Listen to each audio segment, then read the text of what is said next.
Hello, fellow momentum makers. I'm Sir Evans, the founder of Quality Service and the Superpower Planner, where we focus on personal growth, strategic planning, and overcoming adversity. Today, I'm sharing some insights from my personal journey through one of the biggest changes in my life upcoming, and that's the birth of a first child. As we prepare to welcome our baby, I've learned some invaluable lessons of embracing change and growth that I want to share with you today. So let's get started.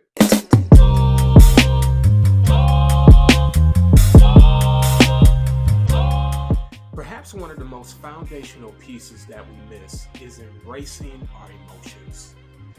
Change is the only constant in life. It's something that we all experience whether we seek it out or not. It finds us unexpectedly, but when my wife told me that she was pregnant just days before her 30th birthday, my world shifted. Okay, I am back from my facial. It's November 27th, and I just wanted to take a test because I didn't feel good. Well, I haven't been feeling that great. So here's the results. How do you... Oh, I guess I gotta hold these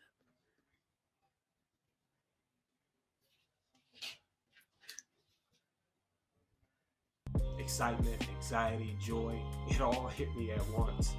And I had to embrace them if I wanted to move forward in the most healthy way. This news ignited a new fire within me, see, because it brought a profound peace. It brought a peace that I haven't felt in over 20 years, and it was something that I truly feel that was God ordained over my life. But that peace allowed me to embrace all of the other emotions that I was feeling at that time. Can I share a secret with you? Can I share a secret? All right. So I've been married for 4 years. We're going into 5 now. Thank you. And my wife and I just found out we're going to have our first baby. So all the parents out there, I know you can imagine all of the feelings that I'm feeling inside, right? I call it my excited sandwich, right? Because I'm excited, for one, because of the legacy. There were so many times where I didn't really think I would be alive to see here today. I turned 40 this year. At 25, I never even thought that I would get to that point. And I'm excited to be able to leave something beyond my own words, right? I'm just so excited. But I'm also saddened at the same time. I'm saddened because there's some really fantastic people that my child will never get the opportunity to meet. You see, my mother passed away in 2006, which is what really started my weight loss journey. My sister passed away less than 2 years after that. My father passed away 5 years ago, and my brother passed away 2 years ago. My wife got this portrait for me for my birthday last year as a reminder that those that we lose are no longer where they are, they're wherever we are now, right? So it's a reminder to me. And I'm excited again, because even though they're not here, I'm able to pour out what they instilled in me. Your emotions were given to you for a reason. It's up to you to be able to focus in on those emotions and utilize them for your benefit. Your emotions have not been sent to cause you ill will. They have been sent to you and equipped within you to help you navigate transitions such as the ones that you're facing now, and such as the one as I'm facing as well. Sometimes when we experience a transition in our life, and the bigger the transition, the less likely we are to reflect on our past. Why this is important is because this isn't your first rodeo. This isn't your first hurdle. This isn't your first mountain. And it's imperative to look back, because by looking back and acknowledging where we've been, we can see just how far we've come.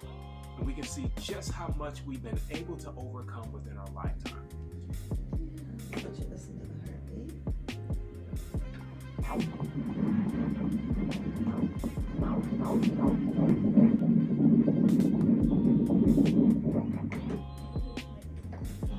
I'm going to look at arms now. So this white line you see is the bone. So left side of the screen, that's from shoulder to elbow. Right side of 2 white lines are the bones. Just getting fingers there. little 3D of the face here. Some faces here a little bit. See eye, nose, mouth, and then the arm next to the side of the head there. Need that little profile. The second critical thing is to reflect on your journey. For me, those experiences were losing over 250 pounds. It was dealing with the loss of my mother, my sister, my father, and my brother.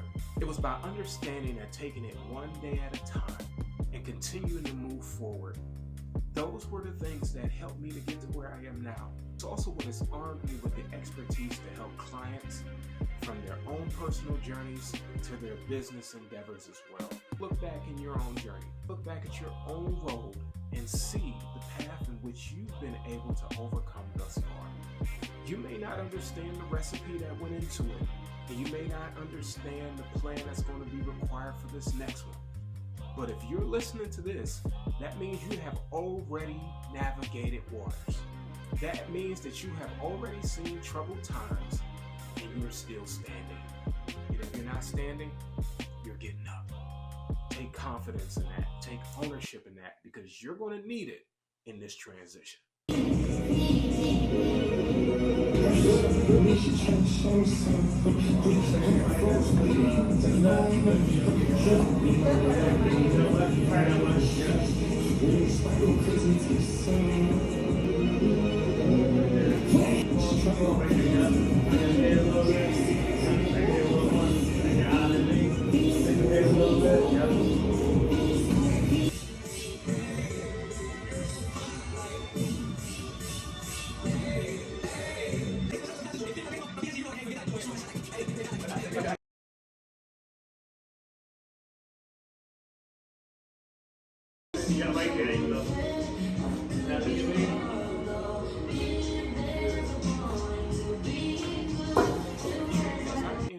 Fatherhood, I am so intentional about making sure that my self-care is where it needs to be.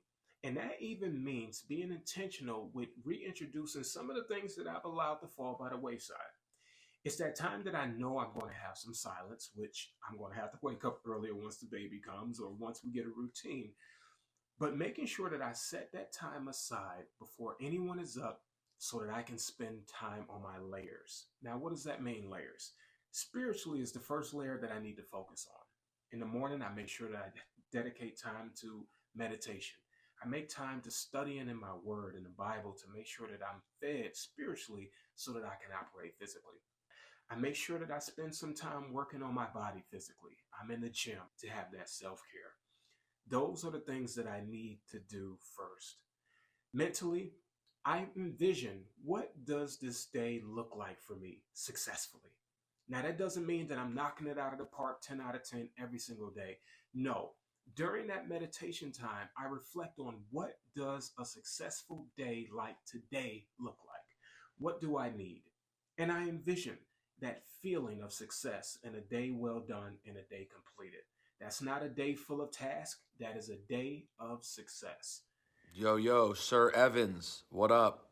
It's Peter Rosenberg here. Congratulations. What is success? You know, I think my definition of success has changed over time. But for me, success is really, there's varying degrees. But success is living how you want to live. You know, being able to do what you want to do and have a good conscience about doing it. To me, that's success. A lot of people would say success is just, having all the money, or success is being really good at your job. But a lot of people have success on paper, but are they really successful? To me, success is enjoying your life, enjoying what you do, getting to be happy most of the time, and know that you're doing it the right way without doing other people wrong. You're entering into a transitional season. You may be already in that transitional season.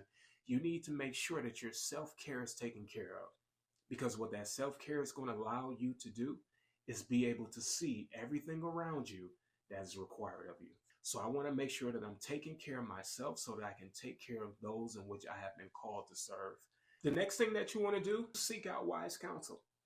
One of the reasons this season is going to be so challenging for you and I, even if you're going through something completely different, is that we've never navigated this chapter before. And what wise counsel is beneficial in is they've probably navigated these waters before. Nobody can walk in your shoes exactly the way that you do. But there are some people that have navigated those waters that can help you with some of the challenges that you're going to face. Oftentimes, we like to face adversity on our own. And I know we don't like it, but subconsciously, we say we'd rather go through this instead of asking for help. This chapter that you're in, it will flow so much smoother if you seek out help. As I seek out wise counsel from fathers. When I got married, I didn't take as much feedback as I did from singles because single guys just don't know the waters of what it takes to deal with being married. They're not going to handle problems the same way. They're not going to give you the same advice that a married man will give me. So the same thing applies to fatherhood. But I don't want just any father's advice. I want a father that models the type of relationship that I want to have with my child. And I also ask for father's advice that model the relationship that I want to have with my wife as we're raising a child. The same thing when it comes to business, same thing when it comes to spirituality or mentally. I'm not just focused on finding a mentor that's secured the bag. I'm not just worried about a mentor that's rich. No, I'm worried about having a mentor that reflects the spiritual walk, the mental walk, and the relational walk that I strive to have in my own personal journey. Day, y'all hear me on this. One day, I know this is hard for you to imagine this, but think about this. One day you're going to be 40. 40 years old. Come on now. He ain't lying. One day, hey, go with me. I didn't believe it either. 60. I feel like it was yesterday. And it's going to happen fast too, y'all. One day, if the good Lord That's so the part. blesses with fullness of life, you're going to be 80. And one of the things you need to understand about that is when that day comes, you're 40, you're 60, you're 80. I don't know what all you would have been through. I don't know the details. I don't know what you will be doing. I don't know who you are, who you'll be at that time. But here's what you can bank on. Whatever you are, whoever you are, and whatever you're doing is the sum total of decisions that you've made throughout your entire life. What is it that you're going through? Who are the people around you that can help you? I want you to write a list. I want you to write down as many people as you know. And then after you've written that, I want you to reach out to them. And I want you to consider in that same list, asking those people on the list, who do they know, respect, and trust that you could also get some feedback from and wise counsel. I think this next one is probably the cornerstone, and it's staying present. Nobody dances in the rain, and only kids frolic in the snow. Everybody's in a rush to get out of the cold, and nobody wants to stay wet for long. It's the same way when we're navigating life. It's about being intentional. Nobody likes to be in the storms of life. Nobody likes to be in the cold winds of reality. But it's in those cold winds that we see some hard lessons. It's in the midst of the rain that we truly see our growth take place. The key is to be intentional. Whether the times are good, whether the times are bad, whether the times are ugly, be intentional with the walk that you're in. The day that I found out that we were having our first baby, the Lord put a word on my heart. And that word was, I need for you to be patient. And I need for you to settle in and have peace. Because everything that you have going on right now is still going to exist once this baby comes.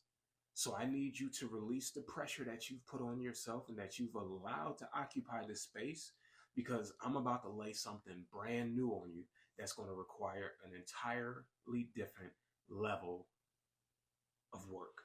As you're entering into this season, or if you're in this season right now, you're going to be dealing with a lot of the same problems that you already had before you go into this transition phase. You have to rest. You have to rest in the reality that this is what it is. This is the season that you're in. Now, this hardship will not last forever. There are no storms that last forever. The longest storm in history has ended. But you have to rest in this, because the load that you were carrying before this transition, you will more than likely still be carrying it into this new transitional phase. You're going to get through it, but be present in the moment. Be present in the adversity. There's been so many seasons in my life where I've rushed to get through it, even if it was good. How can we get to the next level? But embrace the season that you're in, because you have been called to the carpet for a particular reason. There's something that you're supposed to learn from that season, and there's something that you're supposed to learn from that transition. And if you're not present, you're going to miss it. And if you're not present, you're going to repeat it. But I don't like repeating seasons that I already don't enjoy. Happiness is an overrated experience. It doesn't mean you have to be happy about it, but there's still joy that can be found in the midst of adversity, and it's the joy that you should seek out. Happiness is external, joy is internal. You need to find joy in the process. Which brings me to my last point: embrace the chaos. Some people like to refer to that as get comfortable being uncomfortable, which I really just don't see the sense in that phrase. So let's simplify it and make that an easier pill to swallow. What I think they're trying to say is find joy in the challenges of life. If you can find the joy in the challenges in life, then you can look at every challenge as an opportunity for you to overcome. Now, this doesn't happen overnight, and this is not going to happen in one situation. But as we go through challenges, as we go through ups and downs, there's always a lesson to be learned. So if you go into the challenge looking for the lesson, what can you learn? Because sometimes there isn't a solution to the problem. But what can I learn from this ordeal? What can I learn from this season in my life? Be comfortable understanding that with every single challenge you encounter, there is an opportunity for you to learn from it. Find the solace in that, and that's where you're going to find your peace. Life is unpredictable. There's curveball after curveball that is coming your way. The more that you resist the change, the more the change is going to kick your ass. I'm just going to be honest with you. So learn how to embrace the chaos and embrace the chaos. Hey everybody, we're so excited to share with you the gender of our baby today. Woo-hoo. So excited and so overjoyed. God is so good, and it's really just such a blessing to be able to steward over new life. And we're excited to share it with you. What do you guys think it is? What are we thinking? What are we thinking?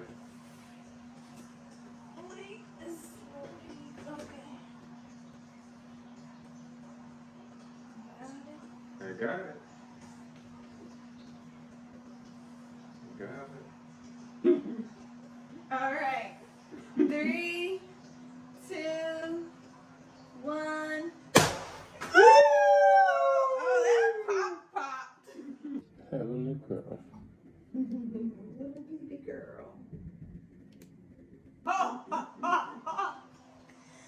That popped. I guess we're having a girl. We're having a girl. Yay! A little baby girl. We're so excited. Woo! And we can't wait to celebrate with you all at our baby shower. So save the date for those of you who are out of town, who needs notice. Save the date for our baby shower. It's going to be right here in Cleveland, Saturday, June 8th. Sweet Pea, see you soon too. Yes. Oh, that was cute. I didn't know it was going to pop like that. That's all the baby moving there. Wow. Almost like it's going to do a headstand.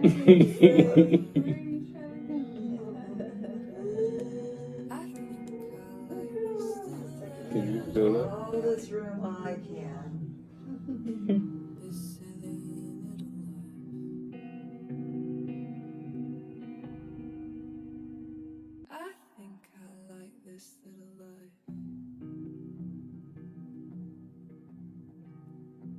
This little